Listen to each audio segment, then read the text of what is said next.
A lot of people know that in order to lose body fat, then you need to be eating fewer calories or to create a caloric deficit by other means. This is gonna force the body to tap into its own stored body fat to cover its daily caloric requirements. But what's the most optimal way of burning fat?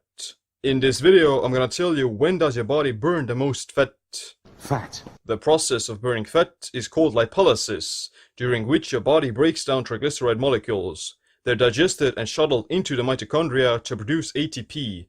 ATP is the energy currency used to carry out virtually every physiological process, like breathing, walking, blinking, digesting food, and exercising. Your total daily energy expenditure, TDE, is the total amount of energy you're burning during a 24-hour period. This number is determined by your basal metabolic rate, BMR, physical activity, hormones, medical condition, metabolic status, and what food you eat in what amounts. Weight loss is governed by thermodynamics, energy in versus energy out. It is true that calories matter, and you need to be creating an energy deficit in some way to lose body fat. However, there are many other variables and factors that determine how this process actually turns out. Before I carry on, I also have to go through some of the differences between fat oxidation, burning fat, and losing fat. Fat oxidation is the process of burning fatty acids in the mitochondria. It refers to which fuel substrates are used in the Krebs cycle to produce ATP. You can have higher levels of fat oxidation due to eating more dietary fat or while you're exercising, but whether or not you'll actually lose fat depends on your daily calorie balance. Losing fat means you're actually losing body fat. You can lose body fat without burning primarily fatty acids during the day.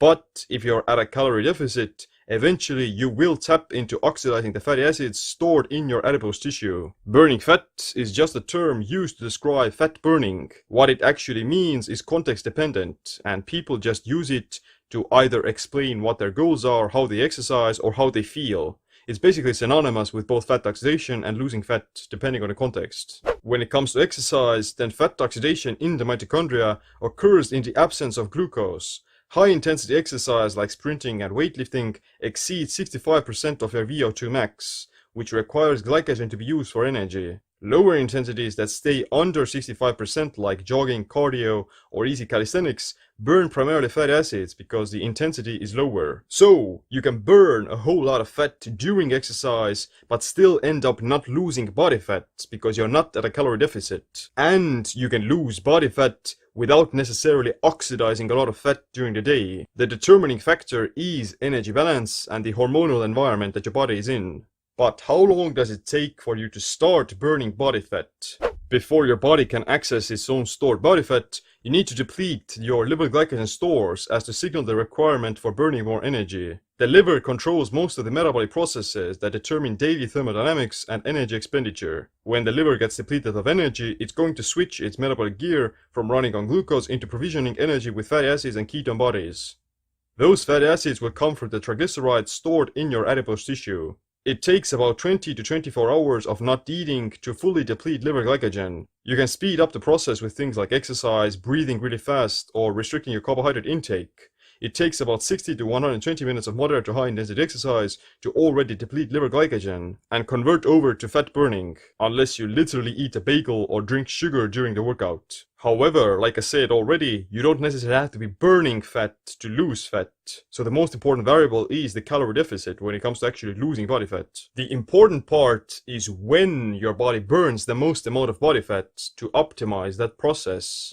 During the day, you're burning calories and increasing your energy demands. However, most of the actual process of burning body fat happens during sleep in conjunction with other hormones. Metabolic processes like fatty acid beta oxidation, cholesterol biosynthesis, and liver gluconeogenesis are all rhythmical. They have a circadian rhythm. It's thought that the regulation of these functions is allocated to periods of minimal metabolic activity to optimize the supply of oxidation of nutrients.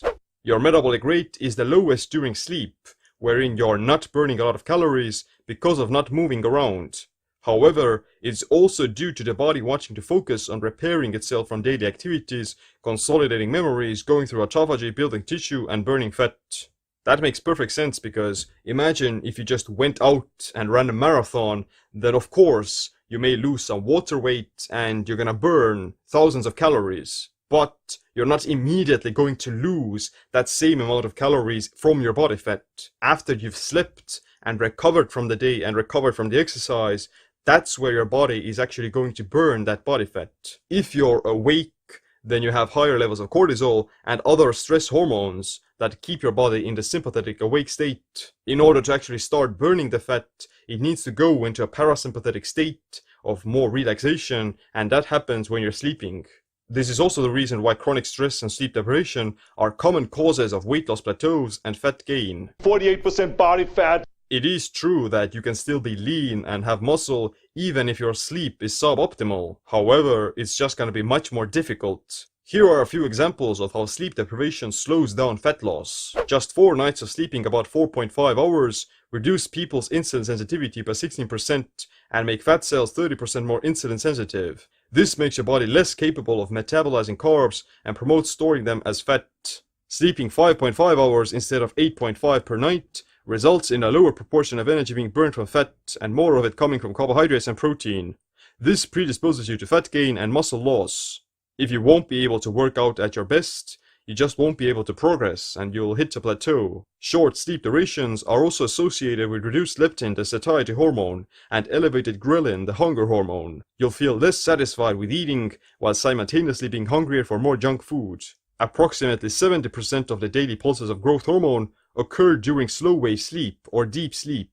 Growth hormone facilitates physical repair, regeneration, and fat burning. Don't get me wrong, diet and exercise are very important. However, probably the most overlooked aspect of health and fat loss is sleep.